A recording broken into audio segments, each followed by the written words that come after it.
ইরানের দুঃসময়ে বন্ধুর পরিচয় দিল রাশিয়া। ইরানের সামরিক বহরে কি সত্যি যোগ হলো রাশিয়ার সেই শক্তিশালী মিসাইল? তাহলে কি ইরানের পার্লামেন্ট স্পিকারের ঘোষণায় চূড়ান্ত? আসসালামু আলাইকুম ভিউয়ার্স, দেশ ও দেশের বাইরে থেকে আমার ভিডিও যারা প্লে করছেন তাদেরকে জানাই আন্তরিক শুভেচ্ছা ও অভিনন্দন। দুঃসময়ে বন্ধু কিন্তু সবাই হতে পারে না, সুখের সময় সবাই থাকলেও দুঃখের সময় কেউ থাকে না। এইরকমই একটা ঘটনা ঘটে গেল রাশিয়া আর ইরানের মাঝে। রাশিয়া যখন যুদ্ধে মাতাল, সেই সময় বড় একটা মিসাইল নিয়ে দাঁড়ালো ইরানের পাশে রাশিয়ান। তো ভিউয়ার্স, কথা না বাইরে যাবো স্ক্রিনে, তার আগে ছোট্ট একটা রিকোয়েস্ট, যারা আমার চ্যানেল নতুন অবশ্যই চ্যানেলটা সাবস্ক্রাইব করে পাশে থাকবেন। তো ভিউয়ার্স, চলুন যাই স্ক্রিনে। ইরানের দুঃসময়ে বন্ধুর পরিচয় দিল রাশিয়া। ইরানের সামরিক বহরে কি সত্যি যোগ হলো রাশিয়ার সেই শক্তিশালী মিসাইল? তাহলে কি ইরানের পার্লামেন্ট স্পিকারের ঘোষণায় চূড়ান্ত?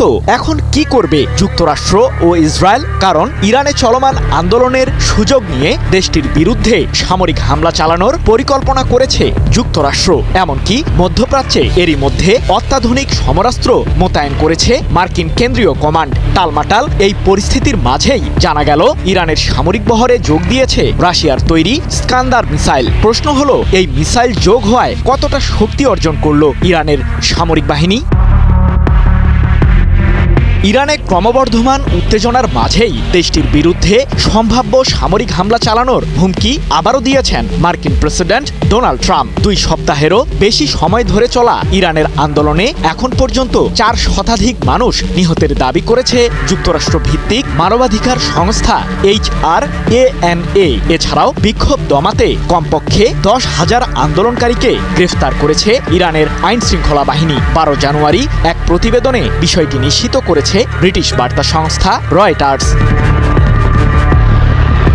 এমন পরিস্থিতির মাঝেই জানা গেছে মধ্যপ্রাচ্যের গুরুত্বপূর্ণ সামরিক ঘাঁটিতে যুক্তরাষ্ট্র সমরাস্ত্র মোতায়েন শুরু করেছে। আন্তর্জাতিক বিভিন্ন সংবাদ মাধ্যম যুক্তরাষ্ট্রের গোয়েন্দা সূত্রের বরাতে জানিয়েছে যে আগামী কয়েক সপ্তাহের মধ্যেই ইরানে হামলা চালাতে যাচ্ছে যুক্তরাষ্ট্র। প্রশ্ন হলো, মার্কিন হুমকি মোকাবিলায় কি পদক্ষেপ নিল Iran? Japan Bangladesh joint venture company JBS holdings limited.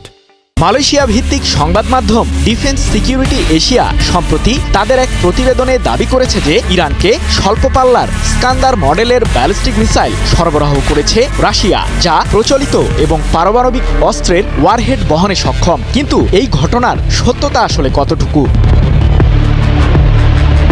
ইহুদিবাদীদের সাথে ইরানের ক্রমবর্ধমান উত্তেজনার মাঝেই আয়াতুল্লাহ আলী খামেনির দেশটিকে রাশিয়ার শক্তিশালী মিসাইল সরবরাহের খবরে আগুনের মাত্রা আরও তীব্র হয়েছে। মূলত মালয়েশিয়ার ওই সংবাদ মাধ্যমটি ইরানের সর্বোচ্চ প্রতিরক্ষা বাহিনী IRGC নিয়ন্ত্রিত সংবাদ মাধ্যম তাসনিম নিউজ এজেন্সির একটি প্রতিবেদনকেই তুলে ধরেছে, যেখানে তাসনিম নিউজ এজেন্সি দাবি করেছে যে নির্ভরযোগ্য সূত্রগুলো ইরানে রাশিয়ার স্কান্দার ক্ষেপণাস্ত্র আসার বিষয়টি নিশ্চিত করেছে।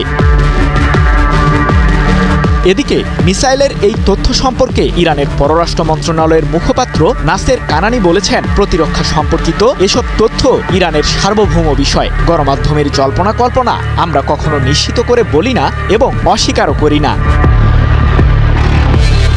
যে মিসাইল নিয়ে এত উত্তেজনা, তার শক্তি আসলে কতটা?